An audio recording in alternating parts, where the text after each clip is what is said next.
السلام علیکم ورحمۃ اللہ وبرکاتہ۔ الحمد للہ الذی وکفى وسلام علی عباده الذین اصطفى، اما بعد فقد قال اللہ تبارک وتعالی فی القرآن المجید والفرقان الحمید۔ اعوذ باللہ من الشیطان الرجیم، بسم اللہ الرحمن الرحیم۔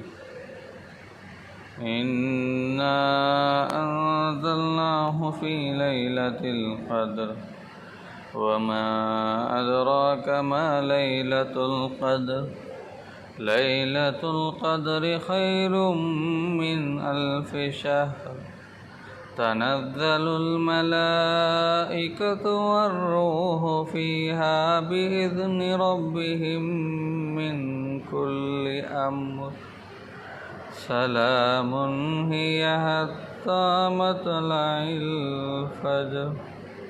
قال النبی صلی اللہ علیہ وسلم، نظر اللہ الیہم فی هذه الليلة فعفا عنہم وغفر لهم الا اربعة، او کما قال علیہ الصلاة والسلام۔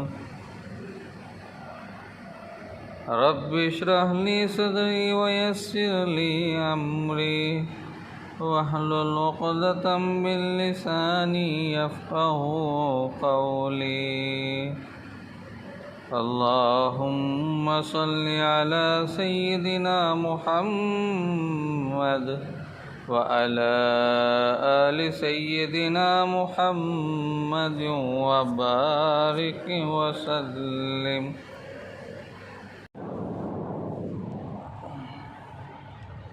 محترم حضرات،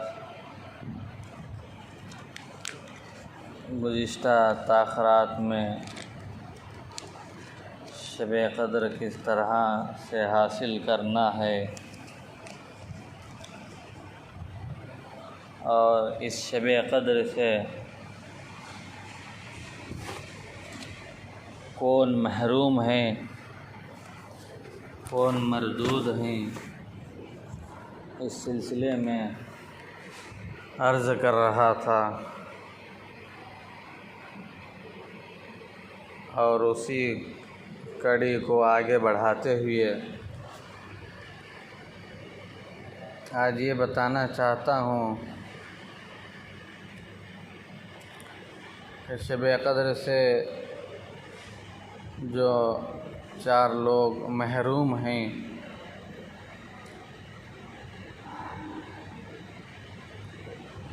ان کے سلسلے میں روشنی ڈالنا چاہتا ہوں۔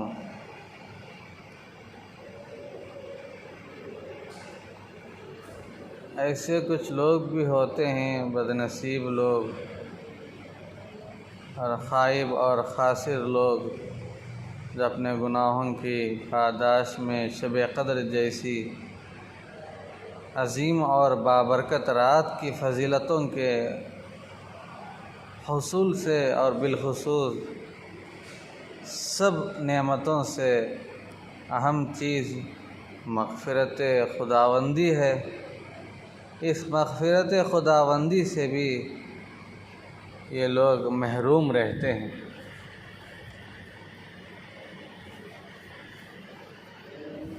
وہ لوگ کون ہیں؟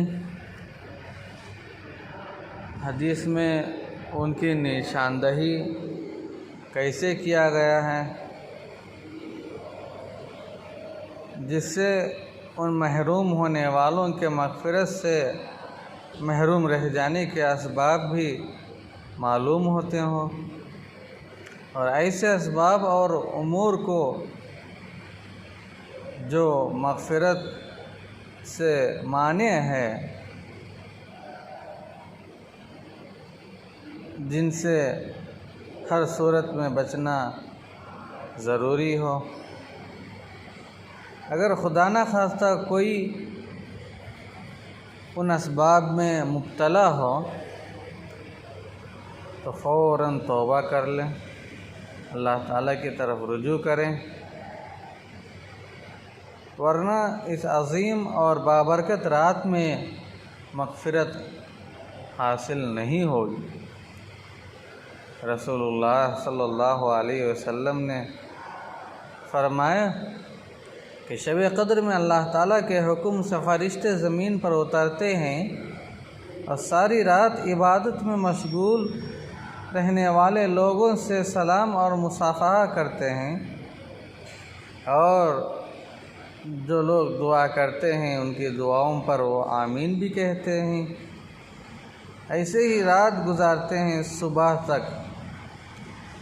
جب واپسی کا وقت آتا ہے تو فرشتے حضرت جبرائیل امین سے پوچھے تھے، میں نے آپ حضرات کو گزشتہ تاخیرات میں بتایا تھا، جب فرشتے جبرائیل امین سے سوال کرتے ہیں تو جبرائیل علیہ السلام فرماتے ہیں اللہ تعالیٰ نے اس شب قدر میں ایمان والوں پر نظر رحمت فرمائی اور 4 افراد کے علاوہ سب کے ساتھ درگزر اور مغفرت کا معاملہ فرمایا۔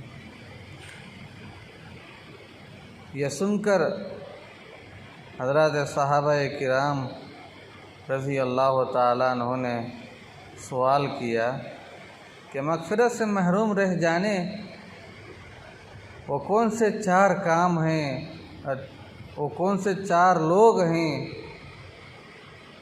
آپ علیہ الصلاۃ والسلام نے فرمایا رجل مدمن خمر، شراب کا عادی مجرم جو شراب نوشی کرتا ہو، شراب کو پیتا ہو، وعاق لوالدیہ، دوسرا فرمایا والدین کا نافرمان، والدین کو دکھ دینے والا، تکلیف پہنچانے والا، ان کی بات کو کاٹنے والا۔ تیسرا فرمایا وقاطع رحم، رشتہ داری کو توڑنے والا، دوستی کو، تعلقات کو توڑنے والا، رشتہ ناطے کو سلگھانے والا، توڑنے والا، جدا کرنے والا۔ ومشاحن، اور کینہ پرور، یعنی دل میں دشمنی پالنے والا۔ حدیث میں اللہ کے رسول علیہ الصلاۃ والسلام نے ان 4 افراد کو لیلۃ القدر کی رحمتوں، برکتوں اور مغفرت سے محروم ہو جانے کو فرمایا۔ سب سے پہلے رجل مدمن خمر، شراب کا عادی، دوسرا عاق لوالدیہ، والدین کی نافرمانی کرنے والا، تیسرا وقاطع رحم، قطع رحمی کرنے والا، رشتہ داری کو توڑنے والا، چوتھا مشاحن، کینہ پرور۔ اب تھوڑا سا ذہن میں رکھیں، اگر یہ 4 چیزیں، یہ 4 خصلتیں ہمارے اندر بھی ہیں تو ہم لوگ بھی آج ہی یہاں سے اٹھنے سے پہلے ان 4 چیزوں کو، یا کوئی ایک بھی چیز ہمارے اندر پائی جاتی ہے تو اس کو فوراً دفع کرنے کے ارادے سے، مصمم ارادہ کر کے یہاں سے اٹھے، کیونکہ جو شراب جس کو ام الخبائث کہا گیا، یعنی تمام برائیوں کی جڑ ہے۔ قرآن کریم اللہ تعالیٰ نے اسے رجسن یعنی گندگی قرار دیا گیا، بہت بری چیز ہے، گندی چیز ہے۔ اس گندگی اور نجاست کو پینے والا بھی اس رات کی مغفرت سے محروم رہتا ہے، اور اس کے نقصانات بھی بہت ہیں، اس کے اوپر اللہ تعالیٰ کی وعیدیں بھی ہیں۔ شراب نوشی کرنے والا شب برات میں بھی اس کی مغفرت نہیں ہوتی، شب برات کی مغفرت سے بھی وہ محروم رہ جاتا ہے، اور شراب پینے والا شب قدر میں بھی ہونے والی مغفرت سے بھی محروم ہو جاتا ہے، اور شراب پینے والا جنت میں داخلے کے قابل بھی نہیں رہتا۔ کتنی محرومی کی چیز ہے۔ اور شراب کا عام ہو جانا قیامت کی خطرناک علامت میں سے ایک علامت ہے۔ یہی شراب کی وجہ سے دنیا ہی میں مہلک اور خطرناک عذاب نازل ہوتے ہیں۔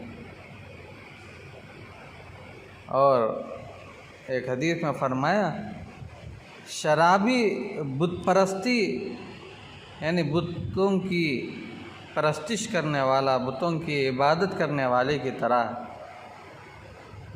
اور یہ شراب پینا ہر برائی کو کھول دیتا ہے، اور بے حیائی کرنے لگتا ہے۔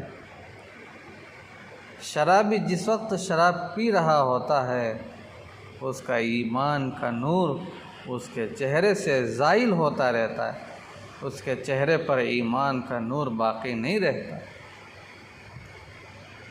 اور شراب پینے والا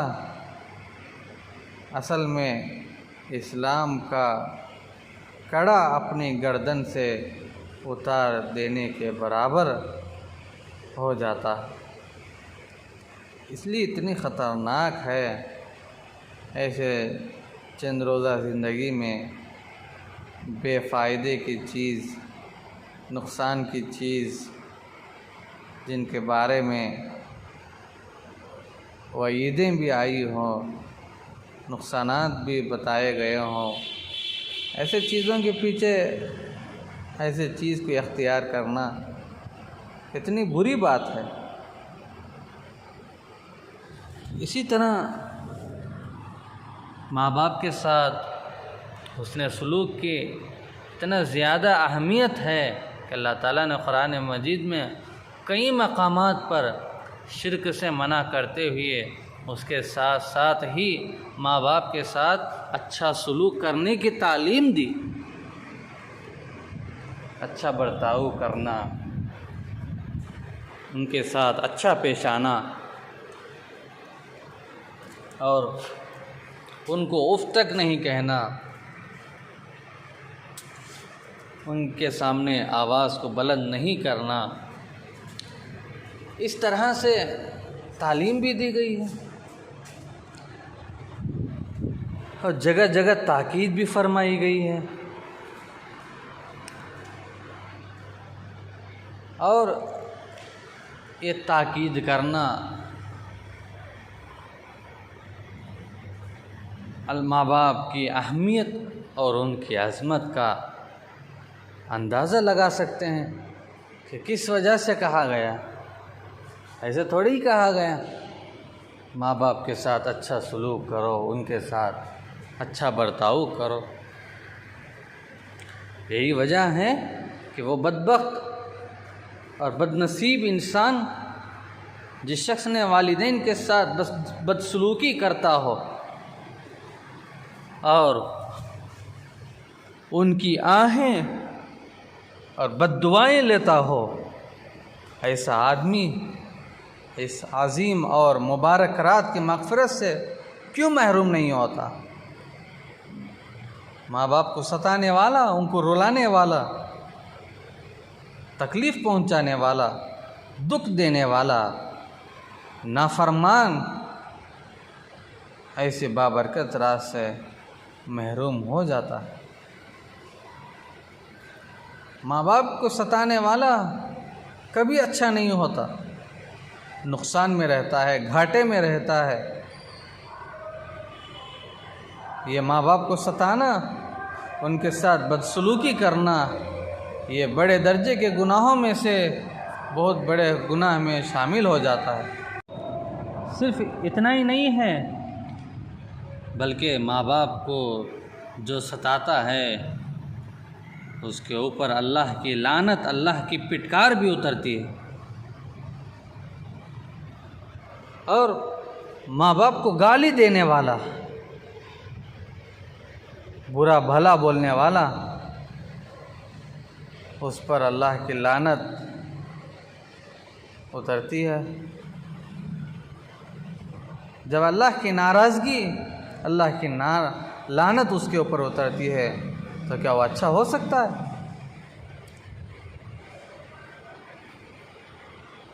قیامت کے دن بھی والدین کے ساتھ قتل کا معاملہ کرنے والا، ایسے آدمی کو قیامت کے دن والدین کے جو قاتل ہیں اس قاتل کو سب سے زیادہ سخت عذاب ہو۔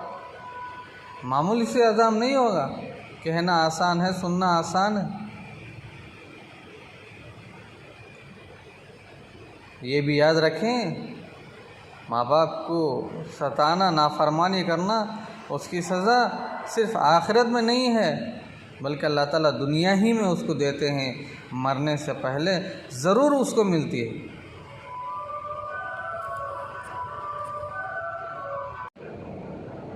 ماں باپ کی نافرمانی کرنے والے کے لیے اللہ کے رسول علیہ السلام نے بد دعا فرمائی۔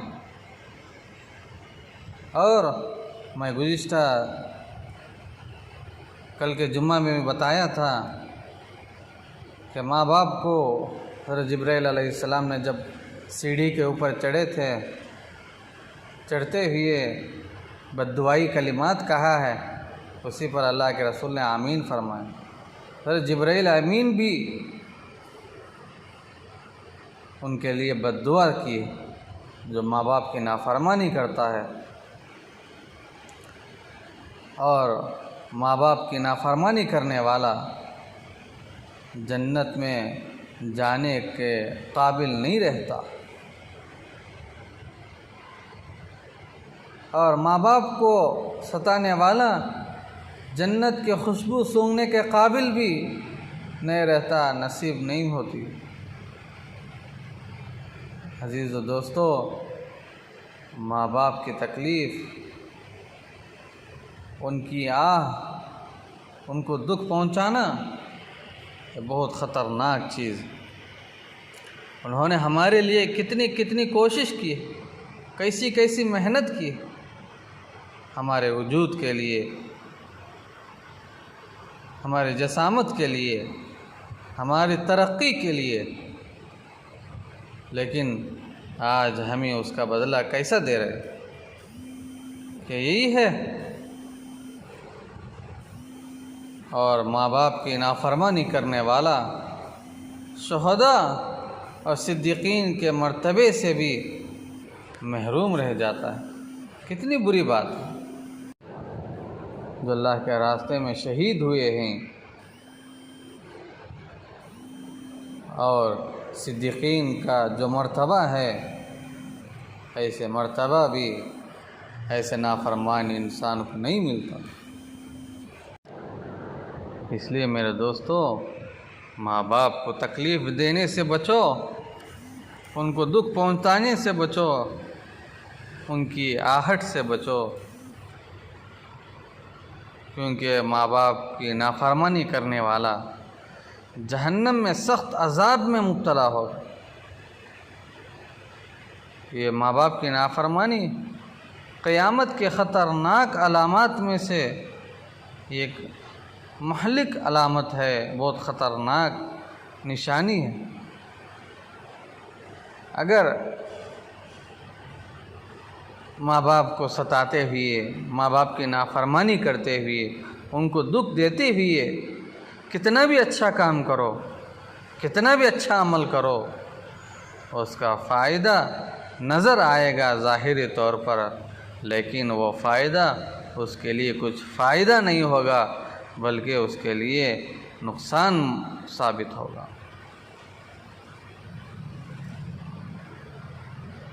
اور شب برات جیسے مقدس بابرکت مغفرت والی رات میں بھی ایسے انسان کی مغفرت نہیں ہوتی، اور شب قدر جیسی مغفرت کے موقع پر بھی ایسے انسان کی مغفرت نہیں ہو۔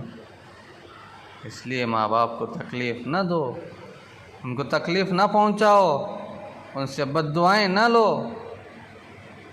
کوئی ماں باپ زبان سے بد دعا نہیں دیتے ہیں، لیکن ان کے دل سے آہ نکلنا، ان کے دل کو آہ پہنچنا، یہی بد دعا ہے۔ ان کو دکھ پہنچنا یہی بد دعا ہے۔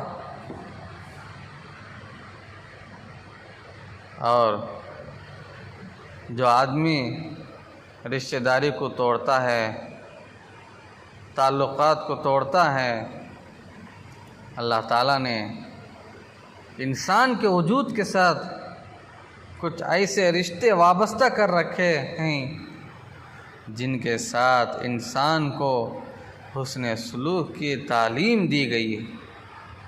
جو آدمی ان کے حقوق کو ادا نہیں کرتا، پامال کر کے بدسلوکی کا مرتکب ہو جاتا ہے، برا سلوک، برا برتاؤ کرنے لگتا ہے، تو وہ قطع رحمی کہلاتا ہے، جس کی علامت، جس کے بارے میں قرآن اور حدیث کے اندر بڑی سخت اور شدید وعیدیں اور عذاب بیان کیا گیا۔ اس لیے اس گناہ سے بھی بچنے کی حتی المقدور کوشش کرنا ہے، ورنہ شب قدر جیسی عظیم نعمت ہمیں حاصل نہیں ہوگی۔ اور قطع رحمی کرنے والوں پر اللہ کی لعنت برستی ہے، اللہ کی پٹکار اترتی ہے، اور ایسا رشتہ داری کو توڑنے والا، کسی دونوں کے درمیان جدائی کی پیدا کرنے کی سازش کرنے والے کا انجام بہت برا ہوتا ہے۔ اور یہی قطع رحمی کرنے والا بہت خسارے میں، گھاٹے میں رہتا ہے۔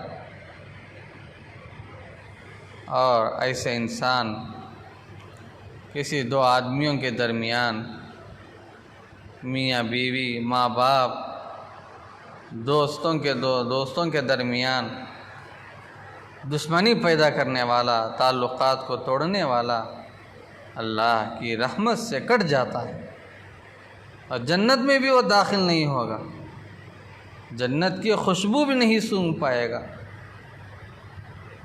اور ایسا انسان مغفرت سے محروم ہو جائے گا۔ اس کی وجہ سے اللہ تعالیٰ کی رحمت نہیں برسے گی، نہیں اترے گی۔ اور جو آدمی تعلقات کو توڑتا ہے، ناطے کو توڑتا ہے، ایسے انسان کی نیکیاں اور اس کے اعمال بھی ہرگز اللہ کے دربار میں قبول نہیں ہوں گے۔ جو اس طرح کی حرکت کرتا ہے، اس کے رشتہ دار خود اس کے لیے بد دعا دیتے ہیں۔ اور یہ رشتہ داری جن کے بیچ اس نے بیج بویا تھا، سازش کیا تھا، یہ کل قیامت کے دن قاطع رحم کے خلاف گواہ بھی بنیں گے۔ اے اللہ، یہ ہم دونوں کے درمیان آڑ بنا ہوا تھا، ہم دونوں کے درمیان ایک بیج بنا ہوا تھا، اللہ تعالیٰ سے گواہ بنے، اور قطع رحمی اور ظلم کرنے والے کی سزا اللہ تعالیٰ دنیا ہی میں اس کو بہت جلد دیتے ہیں۔ اس کو معلوم بھی نہیں ہوگا، اس کو احساس بھی نہیں ہوگا کہ یہ کس وجہ سے مجھے یہ مصیبت میرے اوپر آ پڑی ہے، یہ تکلیف میرے اوپر آ پڑی ہے، یہ وبا میرے اوپر آ پڑی ہے، اس کو معلوم بھی نہیں ہوگا۔ اور ایسا انسان ظلم کرنے والا، تعلقات کو توڑنے والا،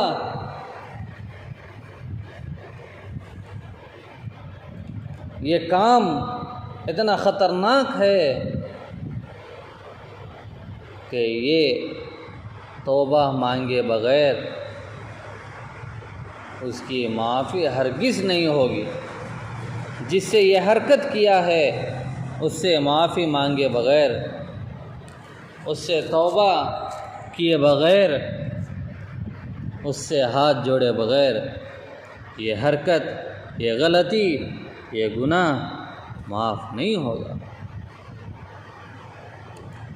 یہ قیامت کی خطرناک علامت میں سے ایک علامت ہے۔ اس لیے خواہ مخواہ ایسے گناہ میں ملوث ہو کر اپنی زندگی کو برباد نہ کرے۔ اور چوتھا آدمی جس کی آج کی رات یعنی شب قدر جیسی مبارک رات میں مغفرت نہیں ہوگی، حدیث میں اس کو مشاہن اور مصارم کہا گیا۔ مشارم اور مصارم، اس کو بغض اور عداوت رکھنے والا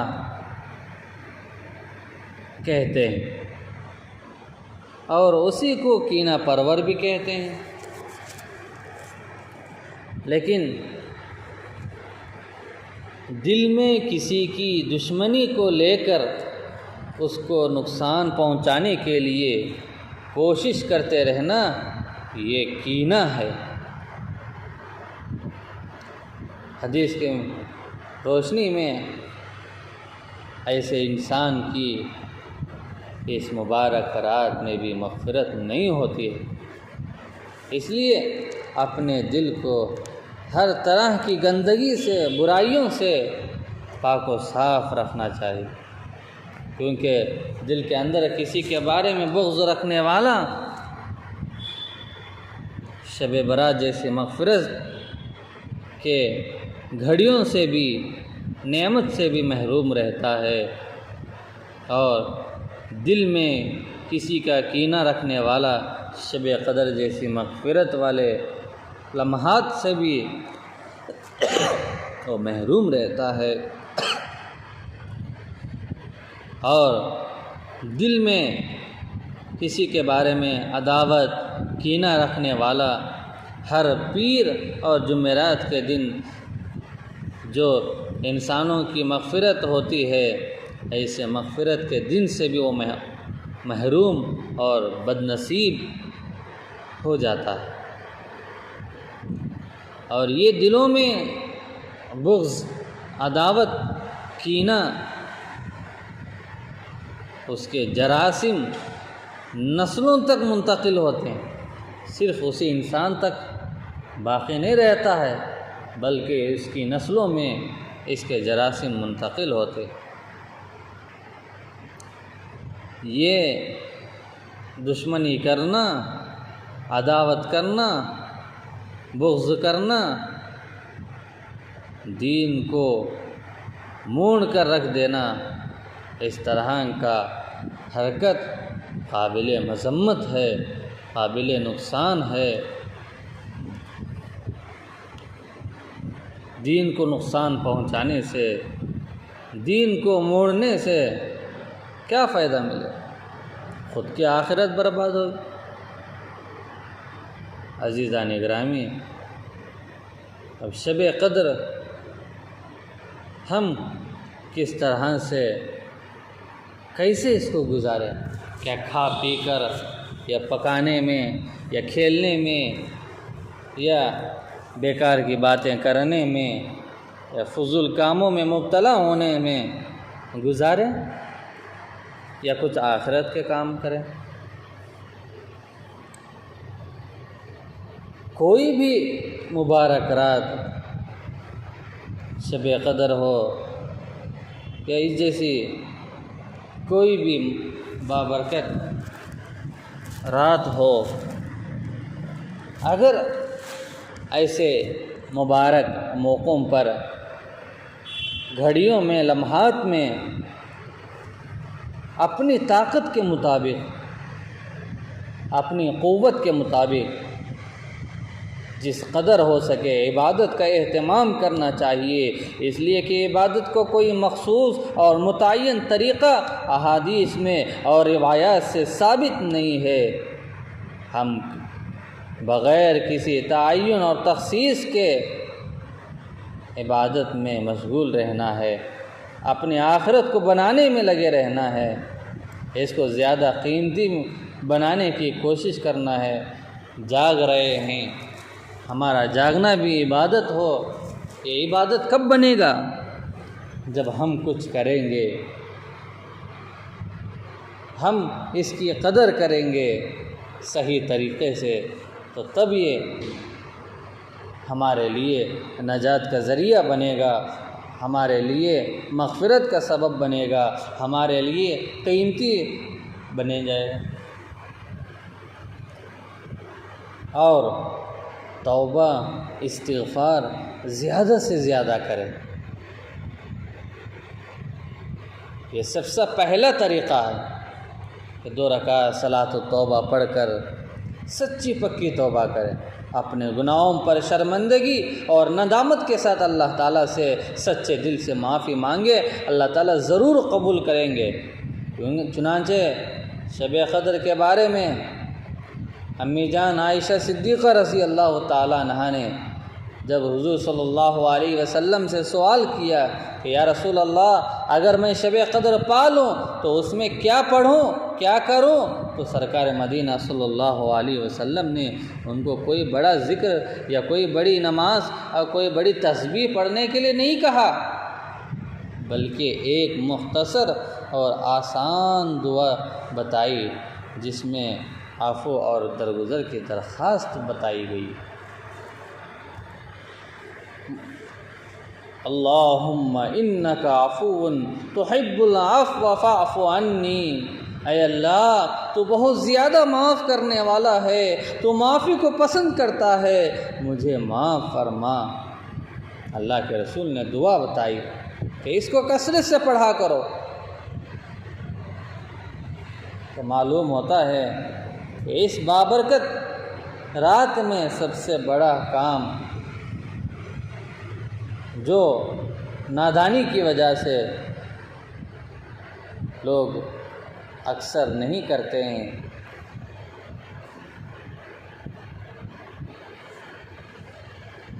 لیکن مخصوص قسم کے خود ساختہ نماز پڑھنے کے پیچھے لگ جاتے ہیں،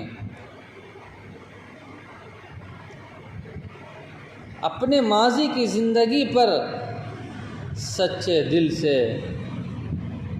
شرمندہ ہو کر آئندہ کی زندگی میں عملاً تبدیلی پیدا کرنا اور انقلاب لانے کا سچا ارادہ لے کر اگر توبہ کرتے ہیں، استغفار کرتے ہیں، تو یہ عمل مبارک راتوں کی برکت سے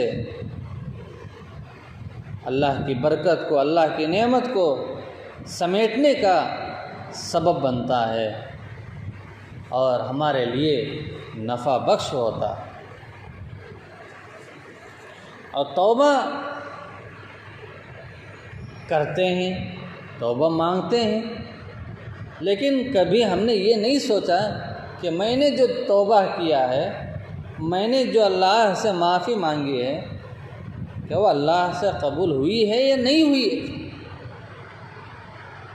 علامہ نووی علیہ الرحمہ نے توبہ کے شرائط کو بتایا،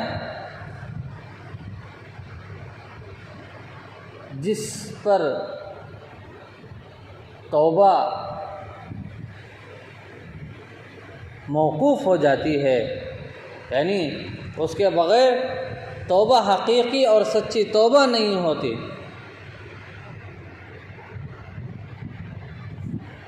گناہوں میں مشغول رہتے ہوئے توبہ ہرگز قبول نہیں ہوتی۔ توبہ کے لیے گناہوں کو چھوڑنا اور ان سے کنارہ کش ہونا ضروری ہے۔ بعض لوگ گناہوں میں لگے ہوئے ہونے کے باوجود جو توبہ کرتے ہیں وہ توبہ نہیں بلکہ مذاق کر رہے، اور جو گناہ دانستہ یا نادانی میں ہم سے ہو چکے ہیں اس پر شرمندگی اور پشیمان ہونا یہ بھی توبہ کی ایک اہم شرط ہے۔ اس لیے گناہ کر کے اس پر خوشی منانا اور فخر کا جتانا ہرگز ہمیں نہیں کرنا چاہیے، اور لوگوں کے سامنے اسے فخر کے طور پر بیان ہرگز نہیں کرنا چاہیے۔ بعض لوگ اس طرح کی حرکتیں کرتے ہیں، میں نے ایسا کیا ویسا کیا۔ ارے کیا ضرورت ہے بولنے کی؟ وہ کچھ دے گا آپ کو؟ اللہ تعالیٰ اس طرح کی ہٹ دھرمی سے، اس طرح کی حرکت سے ہم سب کی حفاظت فرمائے، اور دل کے اندر یہ ارادہ پیدا کرنا، یہ عزم پیدا کرنا کہ آئندہ ہرگز اس طرح کی حرکت، اس طرح کا گناہ میں نہیں کروں، اگرچہ یہ معلوم ہو کہ میں کمزور ہوں، کسی وقت دوبارہ پھسل کر میرے سے یہ حرکت ہو جاتی ہے، لیکن دل میں اس کو عملاً نہ کرنے کا ارادہ رکھنا ضروری ہے۔ اور توبہ اسی وقت قبول ہوتی ہے جبکہ وہ حقوق اللہ، یعنی اللہ کے حقوق کو اور حقوق العباد، بندوں کے حقوق کے متعلق ایسا کوئی گناہ ہو کہ جس کی ادائیگی لازم ہو تو اس کو ادا کرنا ضروری ہے۔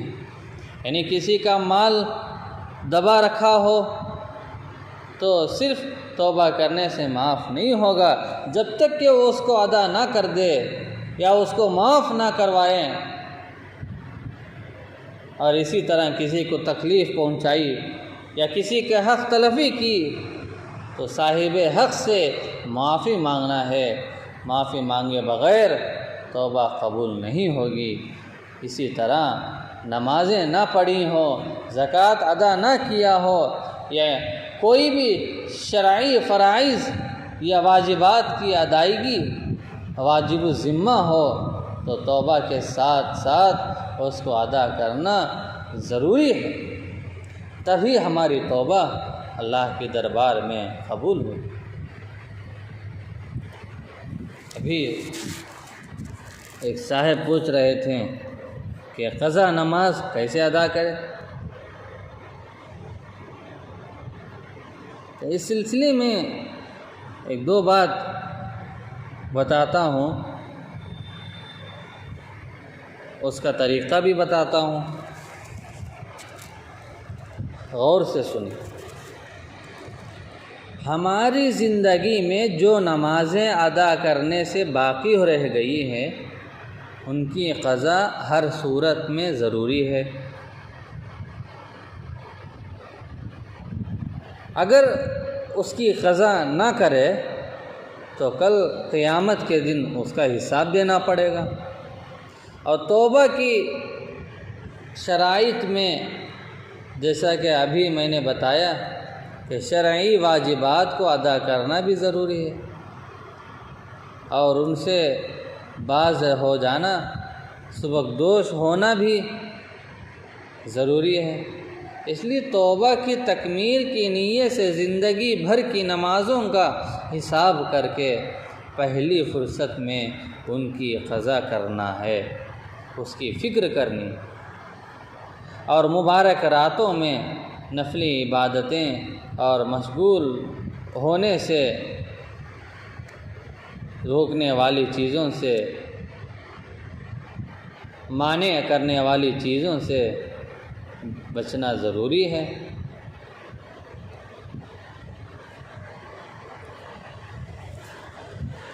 اور اس کی بہتر شکل یہ ہے کہ ان قضا نمازوں کو ادا کیا جائے، انشاءاللہ اس میں نوافل میں مشغول ہونے سے زیادہ ثواب بھی حاصل ہوگا، کیونکہ نوافل نہ پڑھنے کا حساب نہیں ہوگا، جبکہ نمازیں اگر قضا نہ کی جائیں تو اس کی پکڑ ہوگی۔ تو نفل کیوں نہیں پڑھا یہ نہیں پوچھتے اللہ تعالیٰ، فرض نمازیں کیوں چھوڑا یہ پوچھتے ہیں۔ اس لیے نفل اعمال میں، نفل کاموں میں، نفل عبادت میں مشغول ہونے کے بجائے جو عبادتیں، جو نماز، فرض نمازیں، واجب نمازیں ہماری زندگی میں چھوٹ گئے ہیں، اس کا حساب کر کے پڑھیں۔ اور اس کا طریقہ کیا ہے؟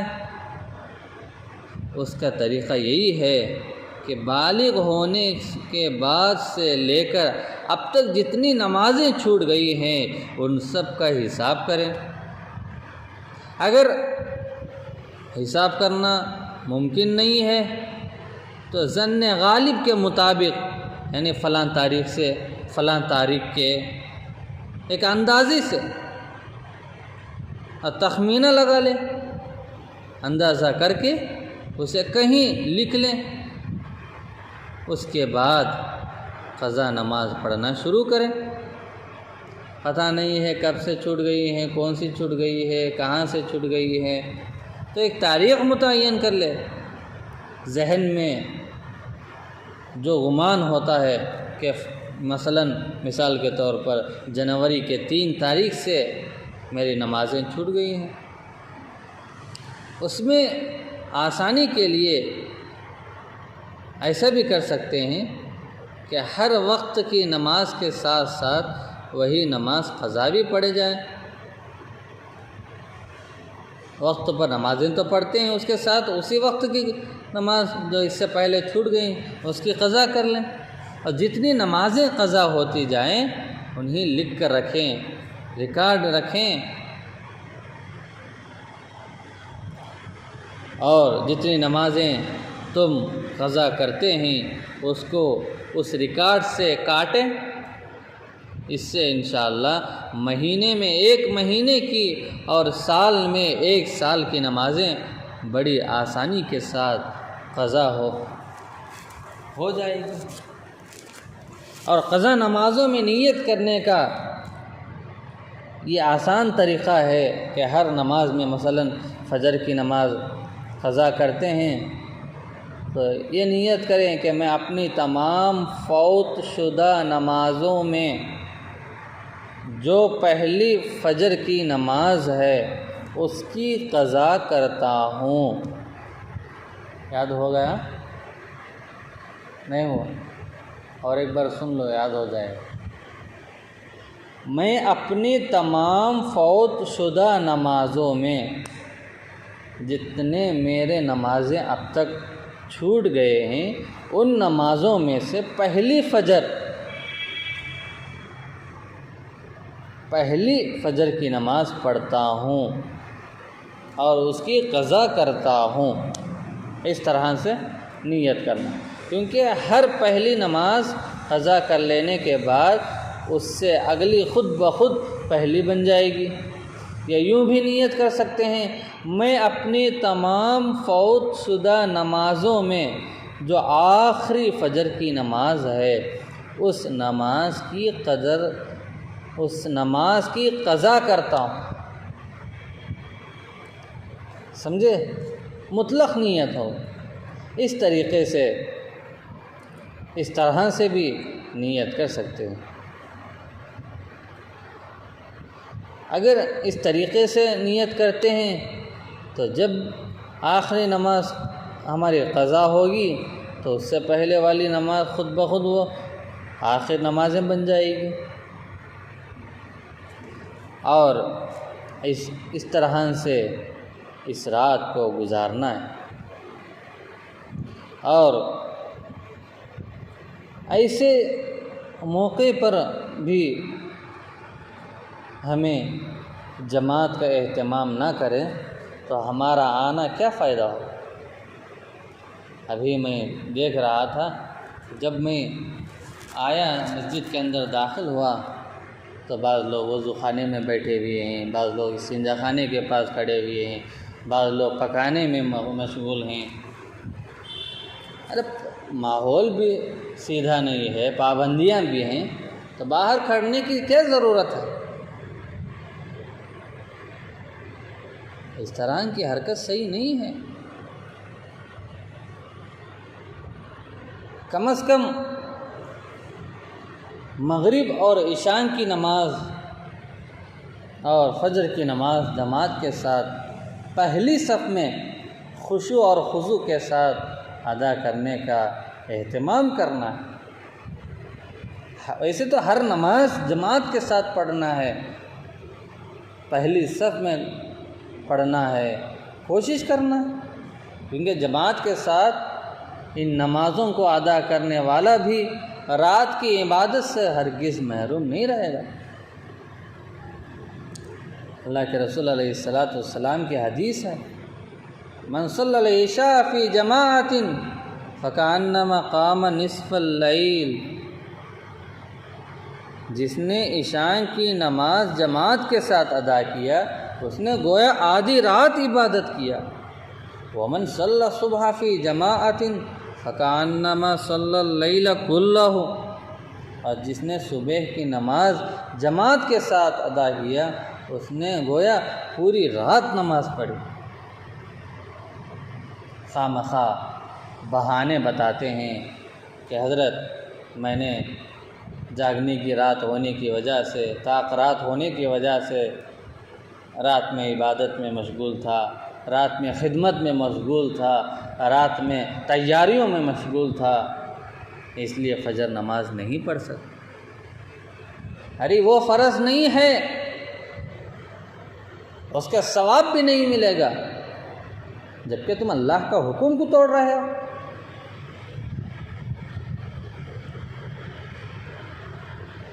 خدمت سے خدا ملتا ہے الگ بات ہے، لیکن خدا کو ہی ناراض کر رہے ہو، کہاں سے خدا ملے گا؟ خدا کے حکم کو توڑنے سے خدا کی ناراضگی ملے گی۔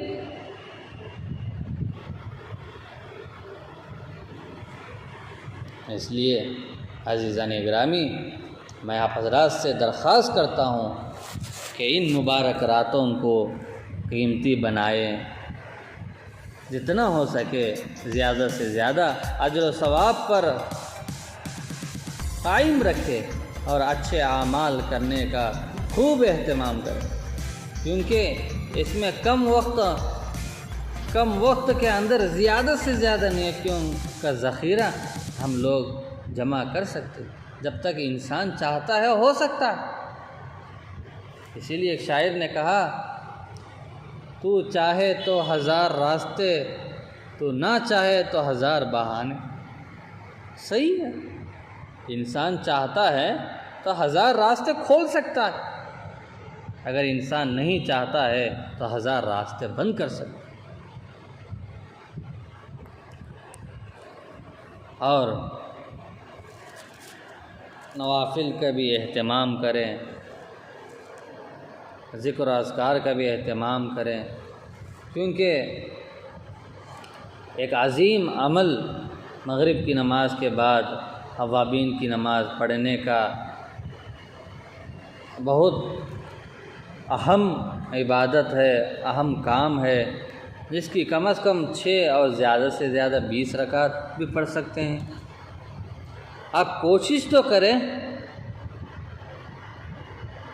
کہ اس مبارک رات کی برکتوں کو سمیٹنے کے لیے 20 رکعت پڑھ سکیں، ورنہ کم از کم 6 رکعت تو پڑھیں۔ اس 6 رکعت اوابین کے پڑھنے پر بھی 12 سال کی عبادت کا ثواب ملتا ہے۔ اب اس سے محروم ہونا اللہ تعالیٰ کے عمل کی توفیق دیتے ہیں، اس سے محروم ہونا کیا ہماری بد نصیبی نہیں ہے؟ ہمارے ہاتھوں کی کرتوت نہیں ہے؟ اللہ تعالیٰ ہم سب کو اس کے عمل کی توفیق عطا فرمائے۔ یہ اوابین کے فضائل احادیث میں بہت آئے ہیں۔ اللہ کے رسول علیہ السلام نے فرمایا من صلی بعد المغرب 6 رکعات لم يتکلم فیہا بینہن بسوء عدلن له بعبادت 12 سنة۔ جس نے مغرب کی نماز کے بعد 6 رکعات اس طرح نماز پڑھتا ہے، اس کے درمیان کوئی بری بات نہ کی، نماز پڑھنے کے درمیان کسی سے بات چیت نہیں کرتا ہے، تو اس انسان کو 12 سال عبادت کرنے کے برابر اللہ تعالیٰ ثواب دیتے ہیں۔ اتنی بڑی فضیلت۔ اور امی جان عائشہ صدیقہ رضی اللہ تعالیٰ عنہا نے بھی فرمایا من صلی بین المغرب والعشاء 20 رکعتا بنى اللہ له بیتا فی الجنہ۔ اللہ اکبر کبیرہ۔ جس نے مغرب اور عشاء کی نماز کے بیچ میں 20 رکعت اوابین کی پڑھتا ہے تو اللہ تعالیٰ اس کے لیے جنت میں ایک گھر بناتے ہیں۔ دیکھیے ہمارے ہاتھ میں ہے، کریں گے تو ہم پائیں گے، نہیں کریں گے تو ہم نقصان میں ہوں گے۔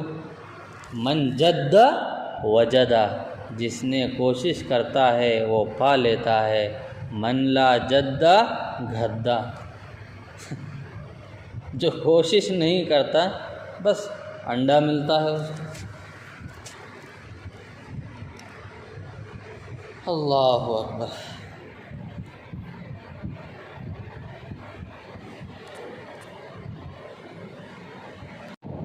میرے دوستو، اس کو قیمتی بنا لو۔ آج آپ کو بتانے والے ہیں، بولنے والے ہیں، سمجھانے والے ہیں، قدر کر لو، دل میں بٹھا لو اور عمل کرو، تمہاری آخرت بنے گی، تمہاری زندگی سنور جائے گی،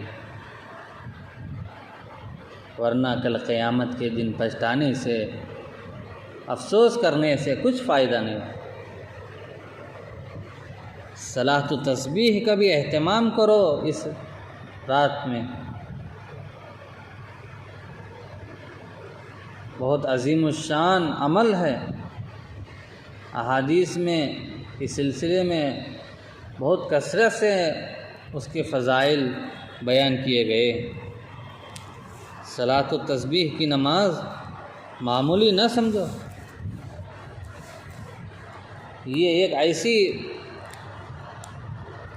عظیم الشان اور ثواب کی نماز ہے، اس کو پڑھنے میں کتنا وقت لگتا ہے ہمارے لیے؟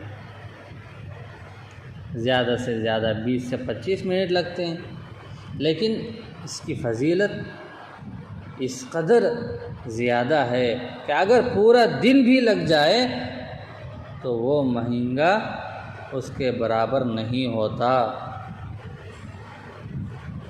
کتنی بڑی اہمیت کی چیز ہے۔ اللہ کے رسول علیہ السلام نے فرمایا اس صلاۃ و تسبیح کی نماز کو روزانہ پڑھو، اگر روزانہ نہیں پڑھ سکتے ہیں تو ہر جمعے کو پڑھ لیا کرو، اگر یہ بھی نہیں ہو سکتا ہے تو مہینے میں 1 دفعہ تو پڑھ لیا کرو،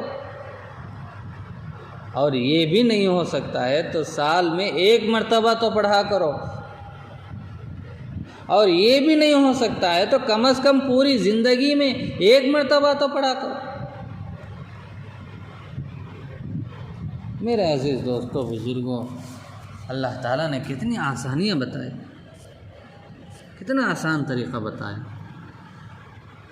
اس لیے سال بھر وقتاً فوقتاً اس کو پڑھنے اور پڑھنے رہنے کی کوشش کرنا ہے، اور رمضان المبارک میں اور اس مبارک رات یعنی طاق راتوں جیسی مقدس راتوں میں، جیسے شب برات بھی اس سے پہلے گزر گئی اور شب قدر بھی ہمارے سامنے آتی ہے، ایسے راتوں میں اس کو اور بھی زیادہ اہتمام سے پڑھنا ہے۔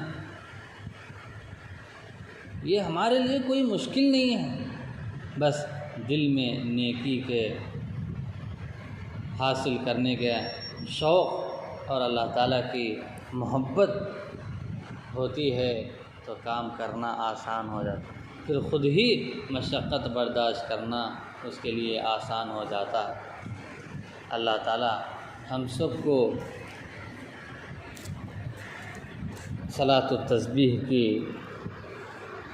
نماز کا اہتمام کی توفیق عطا فرمائے۔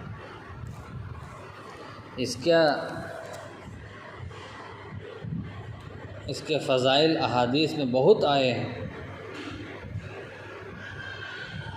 میرے دوستو، یہ صلاۃ التسبیح وہ نماز ہے جس کے پڑھنے سے اللہ تبارک و تعالی 10 قسم کے گناہ معاف کر دیتے ہیں۔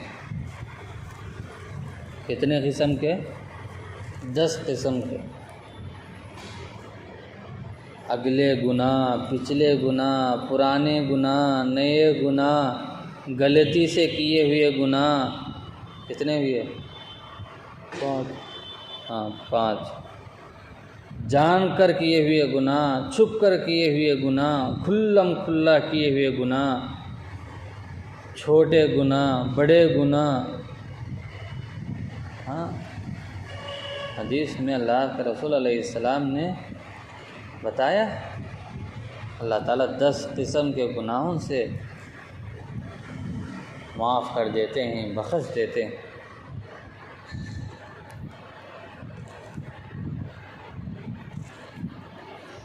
یہ صلاۃ التسبیح کی نماز کی برکت سے اللہ تعالیٰ بندوں کے کثرت سے زیادہ بندے کے گناہ کو اللہ تعالیٰ معاف کرتے ہیں۔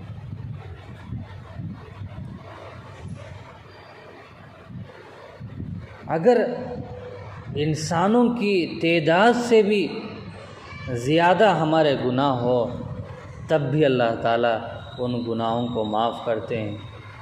اگر ریت کی دانوں کی تعداد سے بھی زیادہ ہمارے گناہ ہو جائے، ایسے گناہ کو بھی اللہ تعالیٰ معاف کرتے ہیں۔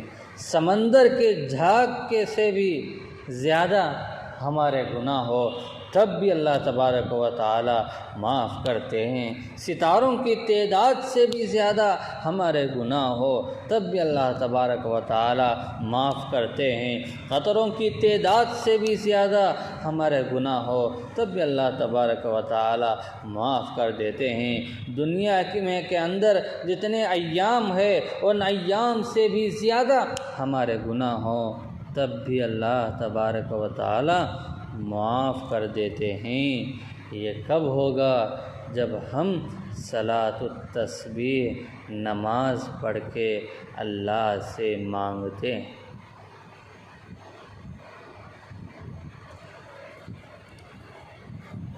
نبی اکرم صلی اللہ علیہ وسلم نے اپنے چچا حضرت عباس رضی اللہ تعالیٰ عنہ کو جب اس نماز کے بارے میں تلقین فرمائی، چچا صلاۃ التسبیح نماز پڑھو، تو ان کے چچا نے حضرت عباس رضی اللہ تعالیٰ عنہ نے اس نماز کی تحفہ اور بخشش اور خوشخبری کو اقرار کر لیے۔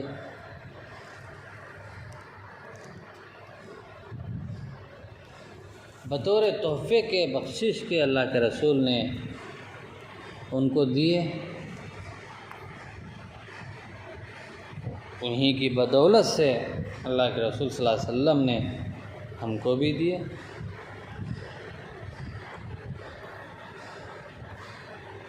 اور اس صلاۃ التسبیح نماز میں ایک بڑی فضیلت یہ بھی ہے کہ اسے ادا کرتے ہوئے بندے کو 300 مرتبہ تیسرا کلمہ پڑھنے کی توفیق ملتی ہے۔ اللہ تعالیٰ کی حمد و ثنا پر کرنے کی بہترین موقع ملتا ہے، سعادت کی گھڑی ملتی ہے۔ اور تیسرا کلمہ بذات خود ایک انتہائی اور بابرکت عظیم الشان اجر و ثواب کا حامل کلمہ ہے۔ تیسرا کلمہ ایک مرتبہ پڑھنے پر اللہ تعالیٰ جنت میں ایک درخت لگا دیتے ہیں۔ تیسرا کلمہ جو انسان پڑھتا ہے تو اللہ تعالیٰ کے نزدیک سب سے زیادہ محبوب کلمہ ہے، اور یہ تیسرا کلمہ جنت کے ایک چٹیل میدان کی طرح بن جاتا ہے، اور یہ تیسرا کلمہ جنت کے پودے بن جاتے ہیں۔ اور یہی تیسرا کلمے کے اندر پائے جانے والے ہر ایک کلمے کا ثواب اللہ تبارک و تعالی احد کے پہاڑ کے برابر ثواب دیتے ہیں۔ اس تیسرے کلمے کو پڑھنے پر ہر حرف کے بدلے میں اللہ تبارک و تعالی 10 نیکیاں بھی لکھتے ہیں، اور اس کا ورد کرنے پر جہنم کی آگ سے بچنے کے لیے بہترین ڈھال بھی بن جاتا ہے۔ اور جو آدمی اس تیسرے کلمے کو کثرت سے پڑھتا ہے، پڑھنے والے کے لیے فرشتے بھی استغفار یعنی دعائے مغفرت کرتے ہیں، اور یہ انسان افضل انسان بنتا ہے۔ اور یہ پڑھنا گناہوں کی مغفرت اور بخشش کے حاصل کرنے کا بہترین ذریعہ اور سبب بنتا ہے۔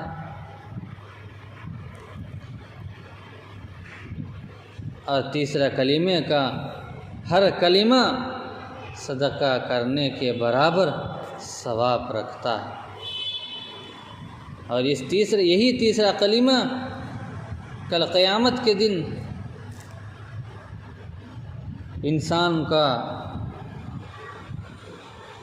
جو عمل وزن کیا جاتا ہے میزان عمل میں بہت بھاری ثابت ہوتا ہے۔ یہی تیسرا کلمہ قرآن پڑھنے سے عاجز شخص انسان کو بہترین بدل ہے۔ قرآن پڑھنے سے جسے بیزارگی ہوتی ہے، اکتاہٹ ہوتی ہے، جب وہ انسان اس تیسرے کلمے کی ورد کثرت سے کرتا ہے تو اس کی حالت بدل جاتی ہے، بہتر حالت بنتی ہے، اچھی حالت بنتی ہے۔ ہمارے اسلاف کا بہت کثرت سے عمل رہا ہے۔ حضرت عبداللہ بن مبارک جیسے عظیم محدث فرماتے ہیں کہ جس کا جنت میں جانے کا ارادہ ہو اس کے لیے ضروری ہے کہ صلاۃ التسبیح کو مضبوطی سے پکڑے، اور فرمایا کہ میں نے مصیبتوں اور غموں کے ازالے کے لیے، دور کرنے کے لیے اپنی مصیبتوں کو اور غموں کو صلاۃ التسبیح جیسا کوئی عمل میں نے آج تک نہیں دیکھا۔ جو آدمی اس نماز کی فضیلت اور اہمیت کو سن کر بھی غفلت برتے وہ دین کے بارے میں سستی کرنے لگے گا، اور صلحاء کے نیک لوگوں کے کاموں سے بھی دور ہوگا، اس کو پکا یعنی دین میں چست آدمی نہیں سمجھا جائے۔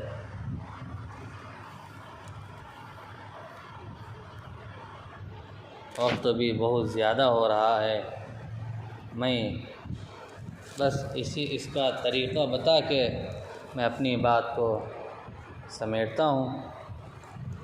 صلاۃ التسبیح کے 4 رکعتیں ہیں۔ کتنے؟ 4 رکعتیں، جس کو ایک سلام سے پڑھا جاتا ہے۔ اگرچہ 2 سلام سے بھی پڑھنا جائز ہے، اس کے پڑھنے کے 2 طریقے ہیں، اس میں سے کسی بھی طریقے سے مطابق یہ نماز پڑھ سکتے ہیں۔ پہلا طریقہ اس نماز کے پڑھنے کا یہ ہے، حضرت عبداللہ بن مبارک علیہ الرحمہ نے ترمذی شریف میں مفصل طور پر اس کو ذکر کیا ہے کہ تکبیر تحریم اللہ اکبر کہنے کے بعد ثنا پڑھے۔ غور سے سنیں، یہیں سے شروع ہوگا طریقہ کیسے پڑھنا ہے، کیونکہ آپ کو بہت سارے لوگ پوچھے ہیں، پھر ایک مرتبہ میں تازہ کر دیتا ہوں آپ حضرات کو کہ اللہ اکبر کہنے کے بعد سب سے پہلے ثنا پڑھے، پھر تیسرا کلمہ پڑھے سبحان اللہ والحمد للہ ولا الہ الا اللہ واللہ اکبر، 15 بار پڑھے۔ کتنی بار؟ 15 بار پڑھے۔ پھر عام نماز کے طریقے کے مطابق اعوذ باللہ پڑھے، اعوذ باللہ من الشیطان الرجیم بسم اللہ الرحمن الرحیم پڑھنے کے بعد الحمد سورہ پڑھے، اس کے بعد کوئی ضم سورہ پڑھے، پھر قیام کی حالت ہی میں یعنی سورت کے بعد رکوع میں جانے سے پہلے اسی تیسرے کلمے کو 10 مرتبہ پڑھے، اور رکوع کی تسبیح جب رکوع میں جاتے ہیں، رکوع کی تسبیح کرنے کے بعد انہی کلمات کو، تیسرے کلمے کو 10 بار پڑھے۔ پھر جب رکوع سے کھڑے ہوتے ہیں تو اٹھ کر قوما میں سمیع اللہ لمن حمدہ اور ربنا لک الحمد کہنے کے بعد 10 مرتبہ پڑھے، اور جب سجدے میں جاتے ہیں تو دونوں سجدوں میں سجدے کی تسبیح کے بعد سبحان ربی الاعلی بولنے کے بعد 10 مرتبہ پڑھیں، اور دونوں سجدوں کے درمیان جلسے میں جب بیٹھتے ہیں تو جلسے میں بیٹھنے کے بعد پڑھنا ہے۔ تسبیح کے بعد جب سجدے کی تسبیح کرتے ہیں سبحان ربی الاعلی، تسبیح کے بعد بھی 10 بار پڑھنا ہے، اور تسبیح پڑھنے کے بعد 10 بار پڑھنے کے بعد جب بیٹھتے ہیں جلسے میں تو اس وقت بھی 10 بار پڑھنا ہے، یعنی بیٹھنے کی حالت میں۔ تو اس طرح ہر رکعت میں الحمد پہلے 15 مرتبہ، اور کسی صورت ملانے کے بعد رکوع میں جانے سے پہلے 10 مرتبہ، اور رکوع اور قوما دونوں سجدوں میں اور دونوں سجدوں کے درمیانی جلسے میں 10 بار اس تیسرے کلمے کو پڑھنا ہے۔ اس طرح ہر رکعت میں 75 مرتبہ اور 4 رکعتوں میں 300 مرتبہ اس کلمات کو پڑھنا ہے۔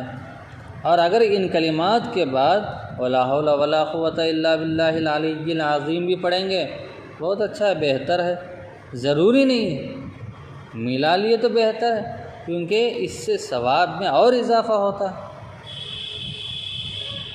اور ایک روایت میں ان الفاظ کی زیادتی بھی منقول ہے۔ یہ پہلا طریقہ ہوا۔ دوسرا طریقہ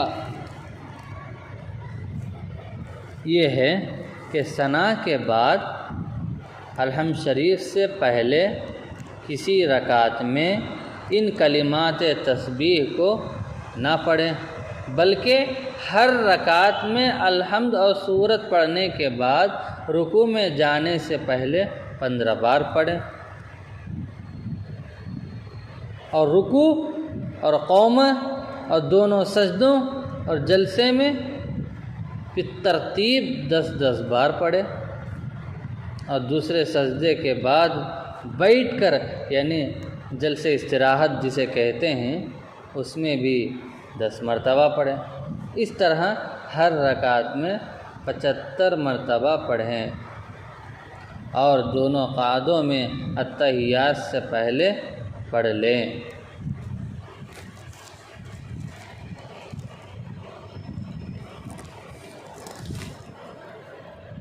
یہ 2 طریقے ہیں صلاۃ التسبیح کے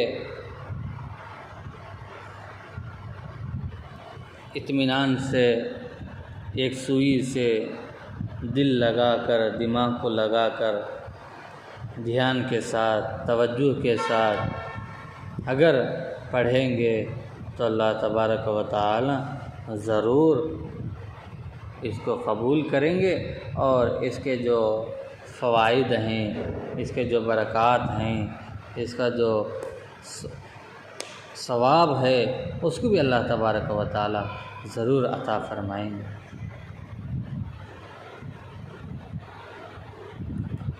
اللہ تبارک و تعالی سے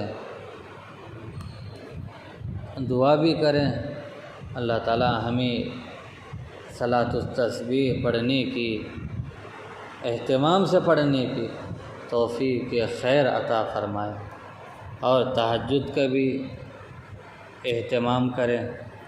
بعض لوگ رات کو جاگتے ہیں، تہجد کی نماز کے جو عادی ہوتے ہیں الحمدللہ وہ تو پڑھ لیتے ہیں، لیکن سب یہ نیت کر لیں تہجد کی نماز بھی پڑھنے کے آلات تو موجود ہیں، موبائل ہے، الارم رکھ سکتے ہیں، اٹھ سکتے ہیں، یا کسی کو بول بھی سکتے ہیں کہ مجھے اس فلاں وقت میں جگا دو، لیکن کوتاہیاں نہ کرے، غلطیاں نہ کرے، ناقدری نہ کرے، لاپرواہی نہ کرے، لاابالی پن نہ کرے، اہتمام کے ساتھ، پابندی کے ساتھ اس کو عمل میں لائے۔ اللہ تبارک و تعالی سے دعا کریں، اللہ تبارک و تعالی ہم سب کو ان مبارک راتوں کو اپنی زندگی سے سچی پکی توبہ کر کے اپنی زندگی میں کچھ تبدیلی پیدا کرنے کے راستے مہیا فرمائے، اور اللہ تبارک و تعالی اس مبارک راتوں کو غنیمت سمجھ کر اس کو اچھے طریقے سے گزارنے کی اور اس کو کام میں لانے کی ہم سب کو، اور خصوصاً ہم سب کو اور عموماً پورے امت مسلمہ کو توفیق خیر عطا فرمائے۔ اللہ تبارک و تعالی انہی مقدس راتوں کی برکت سے جو ساری دنیا کے اندر نہ صرف اپنے علاقے میں، اپنے صوبے میں، بلکہ پورے ملک میں، پوری دنیا میں جو وبا پھیل رہی ہے، اللہ تعالیٰ اس وبا کو بھی دور کرے اور انسانوں کی بے چینی اور بے کسی کو بھی دور فرمائے، اور ہم سب کو صحیح اس کی قدردانی کرنے کی توفیق عطا فرمائے۔ آمین۔ وآخر دعوانا ان الحمد للہ رب العالمین۔